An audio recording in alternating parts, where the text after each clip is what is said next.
البرنامج برعاية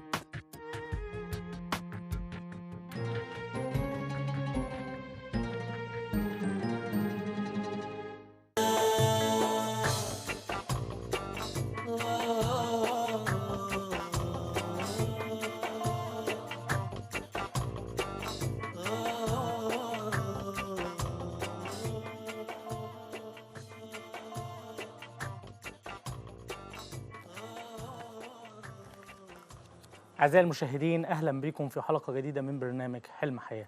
حلقتنا النهاردة حلقة مختلفة وحلقة مهمة جدا هنتكلم فيها عن التأخر اللغوي. ولكن قبل ما أخش في موضوع حلقتنا حابب أتكلم عن نقطة مهمة جدا. هتكلم عن غلاء الأسعار اللي كلنا بقينا عايشين فيه. طبعا أنا النهاردة مش هقول الغلاء لازم نشوف الغلاء والغلاء ارحمونا من الغلاء والكلام ده. لا، أنا النهاردة هقول إحنا نستحق الغلاء اللي بيحصل فينا. ليه هقول النهاردة إحنا نستحق الغلاء اللي بيحصل فينا؟ لأن إحنا اللي بنعمل كده في نفسنا. الحاجة لما بتغلى جنيه هم بيغلوها 10، ولما بيغلوها 10 إحنا بنوافق على ده. يعني أنا هحكي موقف بسيط كده حصل معايا من كام يوم. أجرة المواصلات طبعا السواقين بتستغل استغلال فظيع جدا. الأجرة 5 جنيه، فأنا كنت راكب فقالوا الأجرة 10 جنيه بدون مقدمات كده، عايز تنزل انزل براحتك يعني. ماشي ماشي، طب انزل، لا ما فيش أجرة تاخدها. المهم بقى او النقطة مش في كده، النقطة الأجرة اللي ب5 جنيه بقت ب10 جنيه وكل الناس بلا استثناء موافقين. ولما يجي حد يقول طب الأجرة ليه زادت أو الحاجات غليت ليه، فهم يقولوا في الوقت ده إيه؟ الاستغلال والكلام ده. فأنتم خلوا يعني عندكم موقف إيجابي مش موقف سلبي. لما حد يستغلكم خليكم عندكم موقف إيجابي، ما يبقاش فيه سلبية. يعني العربية كلها ما فيش ولا واحد يقول لا، كل الناس تقول هو ده الصح اللي ما ينفعش وكاني وماني، انتوا سايبين الغلاء وبتتكلموا تشطروا على بعضكم والكلام ده ما ينفعش. الكلام ده لازم احنا يبقى عندنا موقف ايجابي، ما نخليش الناس تستغلنا، ما نخليش الناس يبقى عندها جشع وطمع. وعموما علشان بس ما اطولش في النقطه ديت، هتكلم في موضوع حلقتنا النهارده، هتكلم عن التاخر اللغوي. هنعرف يعني ايه مع بعض تاخر لغوي، يعني ايه تاخر لغوي ومفهوم التاخر اللغوي واسباب التاخر اللغوي. طب في فرق بين التاخر اللغوي وفرق بين التاخر في الكلام ولا لا؟ في ناس كتير جدا بتقول في فرق بين التاخر اللغوي والتاخر في الكلام. طيب اعراض التاخر اللغوي ايه؟ دلوقتي لو انا ابني عنده تاخر لغوي اعرف ازاي ان ابني عنده تاخر لغوي؟ كل ده هنعرفه في حلقه النهارده مع ضيفتي اللي مشرفه ومنوره برنامج حلم حياه، اخصائيه التخاطب والصحه النفسيه، الاخصائيه التخاطب والصحه النفسيه هبه صبحي عمر. اهلا وسهلا بحضرتك يا فندم. اهلا بحضرتك. شرفت ونورت برنامج حلم حياه. شرفتني ان شاء الله. شكرا. في البدايه عايز اعرف من حضرتك ليه اخترتي مجال الصحه النفسيه ومجال التخاطب تحديدا؟ والله انا عايزه اقول لك ان تقريبا من 15 سنه المجال ما كانش بنفس الشهره ديت ولا بنفس المكانه الموجوده بيها ومعروفه دلوقتي، بس انا كان جزء من علم النفس ساعتها فعجبني جدا. فبصراحه قلت ان هي حاجه كويسه ان وفيها انسانيه كتير، يعني ان نخلي طفل ما بيتكلمش ان هو يقدر يتكلم ويعبر عن نفسه ومش عارف، فحسيت الموضوع انساني اكتر.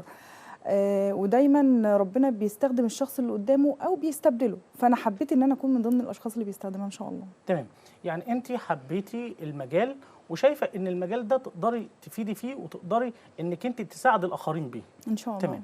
حضرتك اسستي مركز حلم لذوي الاحتياجات الخاصه، تمام. عايزك تكلمينا عن مركز حلم. اسستي المركز امتى والفكره جات لك ازاي ومين اللي شجعك على ده؟ تقدر تقول ان انا اسست المركز من حوالي 12 13 سنه. في الفتره دي انا كنت يا دوبك لسه مخلصه، بقالي 3 4 سنين شغاله في مركز تاني وبدات اشتغل، وحسيت في شويه استغلال في سعر الجلسات في الحوار ده، فقلت لا انا هفتح مركز خاص بيا. وبصراحه يعني زي ما تقول كده ربنا ييسرها على طول، بس اختيار اسم المركز خد مني وقت، يعني قعدت قدامي كذا اسم لحد ما اخترت حلم طفل على اساس ان هو بيحقق حلم الام وحلم الطفل ان هو يتكلم، فعلى اساس ده انا اخترت الاسم يعني. بس واللي شجعني طبعا بابايا ومامتي من زمان، من اول ما دخلت المجال من وانا بعد ما خلصت الكليه على طول. تخصصت طبعا، الكليه كان يا دوبك علم نفسي فيها فرع صغير خالص للتخاطب، فبعد ما خلصت تخصصت تبع الجامعه نفسها في التخاطب. خدت الكورسات دي تبع الجامعه، جامعه المنوفيه، وبعدها بقى بدات ان انا اشتغل، ولقيت المجال فعلا على قد ما هو صعب على قد ما هو ممتع.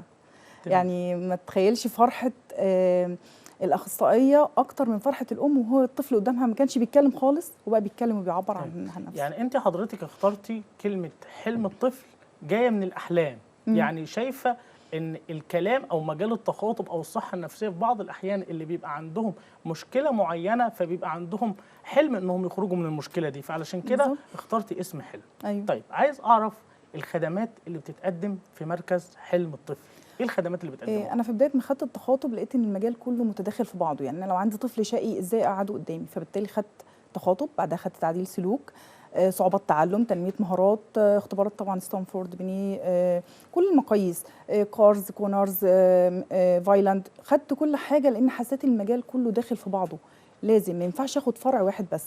فبالتالي خليت المركز متكامل، حتى في تكامل حسي، في علاج وظيفي، في علاج طبيعي، يعني المركز شامل في كل حاجه.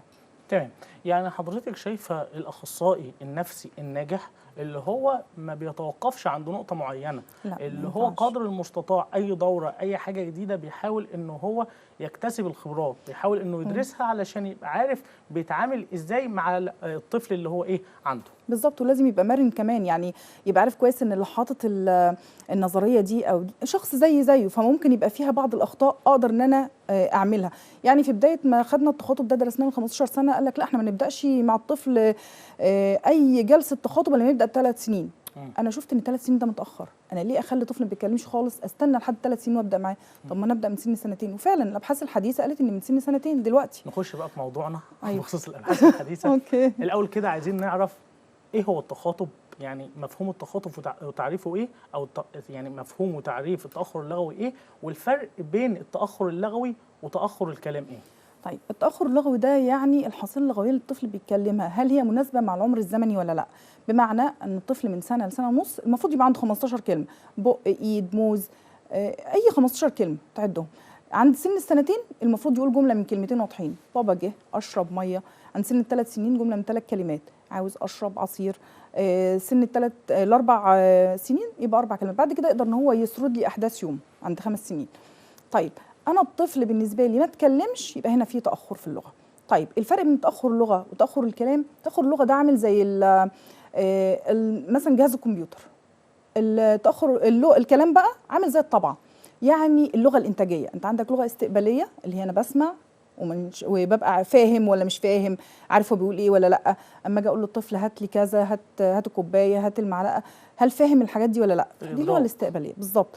فهل بقى ما بيقدر ينتجها بيخرجها بطريقه صحيحه، ولا مجرد كلمات كده غير مفهومه ما بيفهمهاش الا الام بس؟ يعني الام بتفهم من اول البكاء، من اول ما الطفل يعيط كده تقدر تقول لك العيط ده عيط نوم، لا العيط ده عيط كلام، لا العيط ده عايز يعبر عن حاجه، لا ده عطشان، لا. فانا ما يبقاش الطفل بيتكلم كلمات غير مفهومه كده وما فيش حد فاهمه الا الام، لا ما يبقاش اسمه بيتكلم بالنسبه لي، لازم اللي حواليه كله يبقى مدرك هو بيقول ايه. تمام. يعني التاخر اللغوي وتاخر الكلام الفرق بينهم يكاد يكون طفيف جدا.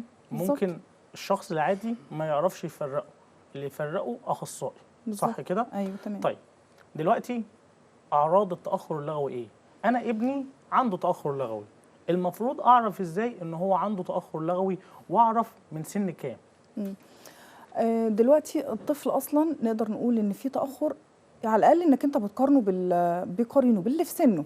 البنات اسرع شويه، بس خلينا نقول ان في فروق فرديه بسيطه، بس الطبيعي ايه؟ ان الطفل من عند سنه لسنه ونص المفروض يقول 15 كلمه. والله ما قالهمش ابقى عارف ان الطفل متاخر. مفيش حاجه غير ان الطفل بيشاور بس يبقى برضو الطفل متاخر. الطفل مش فاهم الامر بتاعي زي طفل في سنه يبقى الطفل متاخر. عند سن السنتين الاثنين ما بيقدرش يقول لي جمله من كلمتين، عاوز اشرب او يقول اشرب بس او انبوه، لا انت كده متاخر لغويا. تمام. خلاص. يعني نقول الاعراض من اول سنه ونص لازم الطفل يقول 15 كلمه. لو ما قالش ال 15 كلمه في الوقت ده الطفل ده متاخر لغوي. بالظبط. طيب في اسباب معينه للتاخر اللغوي؟ يعني لو هنقول اسباب التاخر اللغوي هتكون ايه هي اسباب التاخر اللغوي؟ كتير. ممكن نقول ان في اسباب مشكله في اعضاء النطق، نقدر نقول له مثلا لو اللسان مربوط ففي حروف زي اللام او الراء مش هتطلع. لو في عندنا الشفه الارنبيه فهيبقى عنده نوع من انواع الخنف. لو في عنده سقف الحلق فيه مشكله فهيبقى برضو عنده مشكله لغويه. فببص الاول على اعضاء النطق اللي هو اللسان والاسنان والحلق والشفايف، كل ده ببص عليه. لقيت الدنيا مظبوطه خلاص يبقى كده الناحيه العضويه. تاني حاجه واهم حاجه السمع. هل الطفل ده اصلا بيسمعني عشان ينتج كلمات ولا ما بيسمعش؟ في الحاله دي لازم اعمل له مقياس سمع لو انا شاكه. والمفروض ان انا الطفل ده يعني مثلا اعمل دوشه يبقى هو باصص كده، وانا اعمل دوشه في الاتجاه ده فهيبص زي الشخشيخه. امال بنجيبها للطفل ليه؟ اعمل كده يبص، اعمل الجهه دي يبص الناحيه دي، فبالتالي كده يبقى السمع عنده كويس. بس في فرق بين البصر والسمع، يعني ما اجيبلوش الشخشيخه قدامه كده واوديها الجهه دي والجهه دي واقول ده واخد باله اهو، لا يبقى كده بيسمع. لا، لازم ما يبقاش باصص اصلا للمصدر الصوت. والله لقيت السمع كويس، اعضاء النطق كويسه، ابدا بقى اشوف ايه المشكله اللي خلته يوصل لكده. ممكن يبقى فقر بيئي. يعني ايه فقر بيئي؟ الام اصلا مش بتلغيه، مش بتكلمه، سايبه الطفل طول النهار مثلا في شغلها، بتيجي قاعده طول النهار على الموبايل، اي حاجه، المهم ان هي مش مهتميه بابنها. فبالتالي هينتج مع مين؟ هيتكلم مع مين؟ فما فيش اي لغه انتاجيه. الحاجه الاهم بقى، ودي تقريبا نقدر نقول نسبه 75% من الاطفال اللي بتيجي بسببها، التليفون والتلفزيون. كمبيوتر، تليفون، تاب، تلفزيون، دي كلها اسمها الشاشات. يعني ما تقولش هنقوم من قدام التليفون انا اقعد قدام التلفزيون، هي نفس المشكله. ليه بقى؟ لان بالنسبه له لغه استقباليه، هو بيستقبل بس مش بينتج كلام، مش بيتكلم مع اللي قدامه. هيتكلم مع التلفزيون، هيتكلم مع التليفون، فبالتالي انا وقفت اللغه الانتاجيه. الطفل بيسمع بس. وما حدش يقول لي ده انا مقعده، طب ما انا ابني اللي قبله مقعداه قدام التلفزيون وكان بيتكلم والطفل ده ما بيتكلمش. لا، في فرق. انت ممكن تكوني مقعداه بس مثلا بتلغيه، قول كده شوف دي ايه في التلفزيون، دي بطه، قول بطه. بس المفروض ان اقل من 3 سنين التلفزيون والتليفون ممنوعين نهائي خالص. انت حضرتك ذكرتي اشياء مهمه جدا ولازم اناقشك فيهم نقطه نقطه.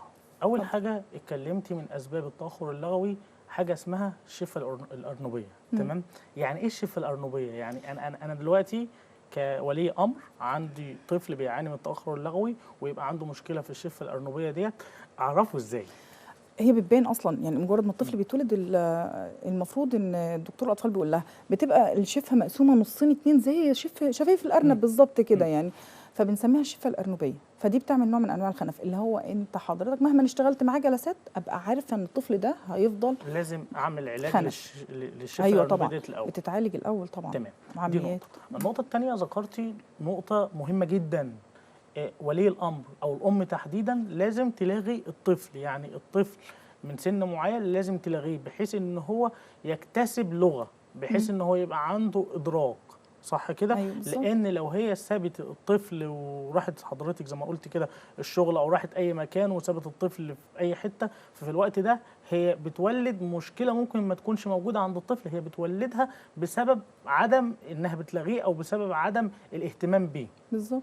نيجي بقى للنقطه المهمه قوي اللي ممكن 90% من الناس للاسف بيقعوا فيهم بالظبط. وبيقولوا ان هم كده بيخلوا الطفل يبقى عنده حصيله لغويه، لكن للاسف كده بيضروه. الكرتون، الموبايل، الشاشات بشكل عام. يعني الشاشات بشكل عام انت شايفاها سبب من اسباب التاخر اللغوي؟ ايوه طبعا، ده سبب اساسي وسبب رئيسي كمان، لان هو بالنسبه له بيستقبل لغه. اللغه بالنسبه لك حاجتين اتنين، استقبال وانتاج. بسمع وبتكلم.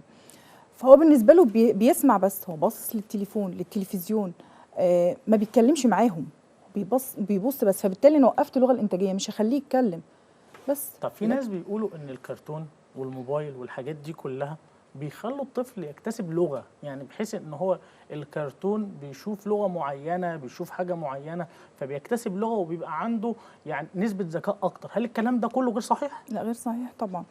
هو ممكن يكتسب لغه جديده زي لغه الكرتون. يعني مثلا انا كان عندي طفل يقول لي اعطيني فلوس، اعطيني نقود، بيتكلم بنفس لغه الكرتون.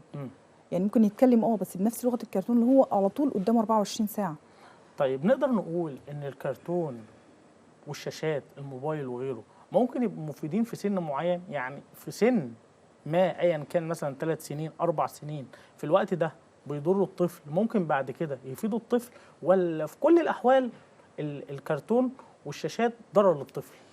بص، هي دلوقتي انا هقول لك يعني الحقيقه ان البرمجه والتكنولوجيا والاي اي كله قايم على التليفون. ماشي، فمش هننكر دي، هو المستقبل. تمام، اتعلم وكل حاجه، بس المشكله ان دلوقتي احنا لينا وقت. الدي اس ام 5 قال ان احنا الوقت بتاعنا قدام التليفون محدود، المفروض اقل من 3 سنين ممنوع نهائي، من 3 سنين ل6 سنين له ربع ساعه، من 6 سنين ل 12 سنه له نص ساعه، فيما فوق بما فيهم احنا ساعه غير متصله. تمام. اكتر من كده ياثر بقى خد عندك بقى غير الكلام، ياثر على السلوكيات، ياثر على الذاكره، هتلاقي الاغلب فينا بينسى، غير طبعا فعلا السلوكيات الاجتماعيه كتير اللي بتجيلي، مش عايزه اعدلك يعني، انا بس عرفت خلينا السبب ان انا بنسى ايه. أوكي. يعني التليفون احنا آه. لينا ساعه في اليوم، بس احنا غير ماسكينه متصلة 24 كمان. ساعه. يعني المفروض نص ساعه ونص ساعه. تمام. طيب دلوقتي اولياء الامور اللي عندهم ابن بيعاني من التاخر اللغوي، المفترض يعملوا ايه علشان خاطر ابنهم ده يتعالج من التاخر اللغوي؟ طبعا بعيدا عن الشاشات، احنا قلنا هنبعده عن الشاشات. في حاجات معينه المفروض اولياء الامور يعملوهم كعلاج مساعد؟ طبعا دايما اقول ان الجلسات عليها نسبه 30%، بس الام اللي قاعده مع الطفل طول اليوم عليها نسبه 70%. اصلا ما تقوليش جلسه نص ساعه هتعمل زي الام اللي قاعده مع بقيه اليوم مع الطفل. طيب ابدا ازاي؟ انا عشان اعالج الطفل لغويا ببقى عارفه ان الكلمه الواحده بتمر ب3 مراحل. اول حاجه مقطع احادي زي بق، ايد، عين، موز، بتتقال مره واحده. بعد كده مقطع ثنائي زي بطيخ، كرسي، يفهمني، يعني بتقال على مرتين 2. اخلص من كل واحده من دي مجموعات ضمنيه هقول لك عليها حالا. المجموعات الضمنيه دي اللي احنا بنعرف الطفل اللي هو مثلا مجموعات الفاكهه هاخد منها مثلا الكلمات الاحاديه بس، موز، تين، عين، يبقى كده انا خلصت المقاطع الاحاديه. اما اجي بقى في المقاطع الثنائيه اخد منها مقطع ثلاثي، بطيخ، مش فاهمني؟ فبس يعني من كل حاجه ناخد على حسب انا في انهي مرحله، مقطع احادي ولا ثنائي. وبعد كده المقطع الثلاثي زي التلفزيون، كمبيوتر، على 3 مرات بجمعها للطفل، بعد كده بيقولها مره واحده. بعد ما اخلص دول انا ببدا بقى في الجمله الثنائيه زي مثلا بابا جه، ببدا بجمله صغيره خالص كده، اكل رز، ماما هنا. بس بعد كده بكبر نفس برضه الجمله الثنائيه بس اكبرها شويه، يعني مثلا اكل مكرونه. ايوه بالظبط، بس عشان يعني تقال على مره واحده. الاول اولياء الامور علشان يتعاملوا مع الطفل اللي عنده تاخر لغوي، اول حاجه بيقولوا له كلمه ثلاثيه بحيث ان هو يقدر يستوعبها، صح كده؟ لا، بعد كده ثنائيه، بعد كده مقطع يكبر. احادي الاول. مقطع احادي يعني انا مثلا ياخد من المقطع الاحادي من كل حاجه. هاخد مثلا اجزاء الجسم، هاخد بق بتقال على مره واحده، عين، ودن، ايد، دي كده بتقال مره واحده. اما اجي يعني اخلص كده، خلصت مثلا اجزاء الجسم، ادخل في الفواكه، اخد مثلا منها موز، تين، عين، ادخل في الخضروات، اخد خس. فاهمني؟ دي اسمها مجموعات ضمنيه. بعرف الطفل وانا بعمل، لان ممكن يكون الطفل اصلا على ما وصل للمرحله اللغويه دي ان هو ما بيستقبلش وما بيعرفش، ممكن يكون معرفي كمان واقع، يعني مش عارف اصلا يعني ايه خس.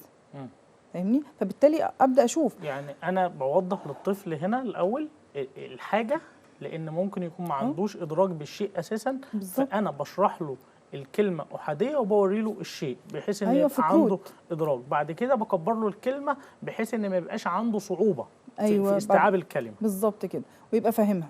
يعني مثلا ممكن نقول ان احنا من كل حاجه، من كل مجموعه انا باخد بتاع 5 6 كلمات. تمام، ده اول تدريب اولياء الامور المفروض تعمله للطفل اللي عنده تاخر لغوي. في حاجه تانية المفروض يعملوها؟ الاهم من ده كله ان انا ابقى متاكده ان ابني مش حركته كتير وعنده تواصل بصري. بمعنى ايه تواصل بصري؟ يعني وانا بكلمه باصص لي طول الوقت.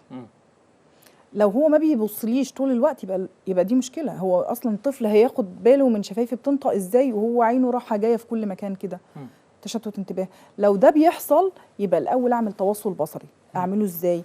احط مثلا ميك اب صارخ حوالين عينيا، احط استيكرات بارزه واقول له شيلها، البس ماسك او منضاره فيها خرز كتير، وكل مره ازود الوقت. قدر يبص لي دلوقتي 4 ثواني، المره الجايه 5 ثواني، المره بعد كده، وافضل ارفع في وقت التواصل لحد ما يحصل تواصل بصري الاول. دي اول نقطه. بعد كده اشوف معرفي، عارف هو عارف يعني ايه اصلا موز ولا مش عارفه، ولا ما يعرفش يفرق بينه وبين التفاح او الخس، يبقى اديله معرفي. بعد كده ابدا بقى معاه خلاص عارف وباصص كويس وسامعني كويس، ابدا بقى معاه الشغل ده. وتقدر اي ام تشتغله في البيت، لان ممكن يكون طفل التاخر اللغوي عنده مشكله تانية اساسا بيعاني منها غير التاخر اللغوي، وولي الامر ممكن ما يبقاش عارف. بالظبط. فاحنا لازم نعالج المشكله الاولانيه علشان نعرف نعالج المشكله الثانيه. بالظبط. تمام. في العاب معينه بتساعد طفل التاخر اللغوي ان هو يخرج من التاخر اللغوي او المشكله اللي عنده؟ هي مش العاب. بص، هو لو هو مثلا عنده تشتت انتباه ومش قاعد فماشي، دي ممكن اجيب له عمود الحلقات ان هو يدخل فيها، ارسم له متاهه كده هو يمشي فيها، او ان انا اخليه يجري في اطار معين او يلون جوه اطار. دي كلها حاجات عشان تزود الانتباه والتركيز. انما لو بنتكلم عن اللغه فهي اغلبيتها معرفي، يعني افضل الحاجات اللي حواليه. اجيب له الموزه واقول له دي اسمها ايه، موزه وانت بتاكل. المفروض الام تفضل رغايه مع الطفل. انا جايه البسه الجاكيت اقول له يلا هات ايدك، البس بايدك، شاطر، فين بقك الحلو عشان تاكل فيه.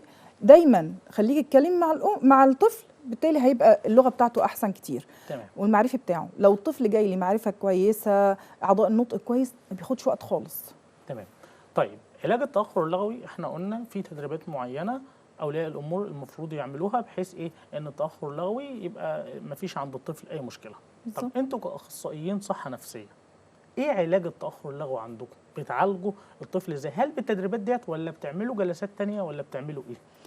والله انا عايزه اقول لك ان كل طفل مختلف عن التاني. يعني لو هنتكلم عن طفل الاوتيزم اللي هو التوحد، مختلف عن طفل الاي دي اتش دي فرط الحركه وتشتت الانتباه، مختلف عن الطفل المنتال اللي هو التاخر العقلي، مختلف عن الطفل الطبيعي. فخلينا النهارده في الحلقه بتاعتنا اللي هو عن الطفل الطبيعي. لو بتكلم عن الطفل الطبيعي فهو نفس اللي هستخدمه في البيت هي اللي هتستخدمه هناك. انما لو في طفل مثلا طبيعي بس هو عندي شويه متدلع زياده عن اللزوم، مش عايز يسمع الكلام في الجلسه، يبقى انا بشتغل تعديل سلوك قبل ما اشتغل معاه تخاطب. التواصل البصري واقع، هشتغل ابقى مفهمه الام البرنامج بتاعي كذا، انا هشتغل معاه الاول تواصل بصري لان اصلا التواصل البصري بتاع ابنك واقع. هشتغل معاه انتباه وتركيز لان هو مش مركز معايا. هشتغل معاه على حاجات اللي هو فرط الحركه وتشتت الانتباه لان هو بيتحرك كتير، لازم اقعده الاول ويثبت قدامي وبعد كده ابدا معاه جلسات. تمام. الطفل الطبيعي اللي عنده تاخر لغوي العلاج ممكن ياخد معاه قد ايه؟ سواء اخصائي صحه نفسيه هو اللي بيتابع معاه او سواء في البيت، يعني ممكن البيت يجيب نتيجه بدون ما الطفل يروح لاخصائي صحه نفسيه؟ والله مش دايما، لان دايما الطفل متدلع مع الام والام دايما قلبها رهيف. يعني مش هبقى، يعني لو انا قدامي الطفل عايز يشرب وقاعد يشاور لي على الميه ومش عارفه ايه، انا كاخصائيه لا قولي الاول اشرب. انما الام لا قلبي وجعني، لا خدي يا حبيبي اشرب من غير ما تقول. فتيجي عند الام لا، مش هيبقى الشغل معاها قد كده في البيت حلو، لان عاده الاطفال بتبقى متدلعه. زي في الكتابه لما نيجي نعلم الطفل الكتابه تلاقيه بيكتب كويس جدا في الحضانه، بيكتب مع المدرس وبيكتب هنا وهنا، مع مامته لا مش هكتب الواجب، اكتبي لي انت. فعشان كده دايما اقول لا، هو الطفل هيجيب افضل مع الاخصائي افضل من في البيت. الوقت قد ايه بقى بيختلف من طفل لطفل. يعني انا ممكن عند طفل يبقى جاي مش بيتكلم، ممكن طفل ياخد شهرين 2. انا بدي جلسات يوميه بصراحه فمتواصل عشان تجيب نتيجه اسرع. فمثلا ممكن ياخد معايا شهرين، طفل تاني ممكن ياخد معايا 6 شهور، على حسب الطفل اللي قدامي وعلى حسب برضو الام في البيت. يعني في امهات بلاقيها مهتميه جدا فعلا، الطفل قاعد معاها وبتكلمه وبتلاغي كتير في البيت وخلاص هي حست بان هو فعلا اقل من زمايله فانا لازم اخليه زيهم فكده. في ام تانية تقول الحمد لله انا عملت اللي عليا واديه جلسات وخلاص. كنت قلتي في الكلام ان البنت بتستوعب اسرع. أيوة. او البنت بتتكلم اسرع، يعني افهم ان البنت بتتكلم، يعني لو الولد بيتكلم عند سنه ونص 15 كلمه، البنت بتتكلم مثلا عند سنه ال 15 كلمه دول؟ ممكن تقول جمله من كلمتين على فكره. مم. البنات اسرع شويه، احنا رغايين شويه، فتلاقي البنات اسرع شويه في موضوع الكلام ده. فبالتالي فعلا هو الطبيعي او المفروض يبقى 15 كلمه، والله هي زودت فده حاجه كويسه. وطبعا البنات بتتكلم كتير وبتسال كتير، فبالتالي بيبقى المعلومات عندها اكتر، فبيبقى الحصيله اللغويه عندها اكتر. بس فتلاقيهم حتى لذاذ كده في التعامل يعني. فعشان كده تلاقي الام بترغي معاها كتير، الجده، البابا حابب البنت، فما شاء الله تلاقي الحصيله اللغويه عندهم وانطلاقه كبيره. تمام. نقطه مهمه، يعني لو في حد عنده ولد وبنت ما ينفعش يقارن اللغه او يقارن موضوع التاخر اللغوي بالبنت والولد. لا انا اقارن بالعام. تمام. اللي هو المفروض انا عندي سنه ونص ده بقى 15 كلمه خلاص، يبقى المفروض كده. والله قلت شويه او زادت شويه يبقى كده مفيش مشكله، ابقى انا عارف. التاخر اللغوي لو ما تمش علاجه ممكن يعمل مشاكل تانية اكبر من التاخر اللغوي ولا لا؟ كتير. اولا هنتكلم على السلوكيات، هيبقى طفل عصبي وعدواني وعنيف، انا مش عارف اعبر عن اللي جوايا، مش عارف اقول لك انا عاوز ايه. يعني مش بس انا مثلا عايز اكل، بس انا مش عايز اكل اكل، انا عاوز اكل شوكولاته، فانا ما عرفتش اقول لك. فبالتالي هيبقى عصبي ويشيل ويكسر ويرزع وعنيف، يتضايق من زمايله اللي بيتكلموا فيبقى في عنف فيضرب. لو واحد زميله مثلا ضربه فممكن يبقى العكس، يبقى ما عندوش ثقه بنفسه، مش عارف يتكلم، مش عارف يعبر ان هو ضربه، مش عارف ياخد حقه. فادي اول حاجه، مشكلات سلوكيه. الحاجه الثانيه هيأخر معاه التعليم. واحد مش عارف يتكلم، مش عارف يقول واحد اتنين الف باء، فبالتالي طبيعي ان هو يتأخر ايه في التعليم كمان، فيبقى صعوبات تعليم. يعني يعمل مشكلتين اتنين، سلوكيه ومشكله تعليم. تمام. طبعا عشان للاسف الوقت خلص والختام، لو هتوجهي نصيحه او رساله هتقولي فيها ايه؟ هقول دايما ان اولادكم اهم حاجه عندكم، فالمفروض ان انا لما اجي اشوف طفلي هشوف الاول مش بس كلامه، هشوف سلوكياته زي زمايله ولا لا. مش كل حاجه لازم البي له كل طلباته، ومش كل حاجه الطفل لازم يبقى متدلع، يبقى فاهم هات ده خد ده، لا. انا لازم ابقى مع الطفل كل يوم كأم. قبل اي حاجه انزلي لمستوى ابنك، العبي معاه، اتكلمي معاه، ارغي معاه، هو اهم حاجه واهم من اي حد، فالطفل الاول. تمام. هو كلامك صح فعلا، احيانا الدلع بيجيب نتيجه سلبيه والشده جداً. بتجيب نتيجه سلبيه، فلازم الوسطيه. كنت في الكواليس بتقولي لي حابه تشكري حد، هتشكري مين؟ هشكر ماما الله يرحمها وبابا، الصراحه هم اللي دايما في ظهري، وهم اللي دايما مشجعيني ان انا اكمل. وفي بدايه ما فتحت الفرع الثاني كانت ماما معايا الله يرحمها، ودايما خلتني لحد ما فتحت كذا فرع. وبابا برضو يعني ربنا يخليه لي يا رب، هو معايا في كل حاجه. ربنا يرحمهم. واخر حاجه عايز اعرف حلمك ايه؟ بصراحه انا حلمي ان انا اعمل مركز كبير جدا على مستوى عالمي، بس يبقى المركز ان شاء الله يعني لو قدرت ان انا اعمله هيبقى مجانا ان شاء الله. تمام. ربنا يحقق كل احلامك، وانت شرفت ونورت برنامج حلم حياه، اخصائيه التخاطب والصحه النفسيه هبه صبحي عمر. نورتينا وشرفتينا، وان شاء الله لنا حلقات قادمه باذن الله نتكلم فيها عن الصحه النفسيه والتخاطب بشكل اوسع من كده. وشرفت ونورت برنامج حلم حياه. ميرسي جدا. اعزائي المشاهدين، كنتم معنا في برنامج حلم حياه، وانتظرونا ان شاء الله في الحلقات القادمه من برنامج حلم حياه.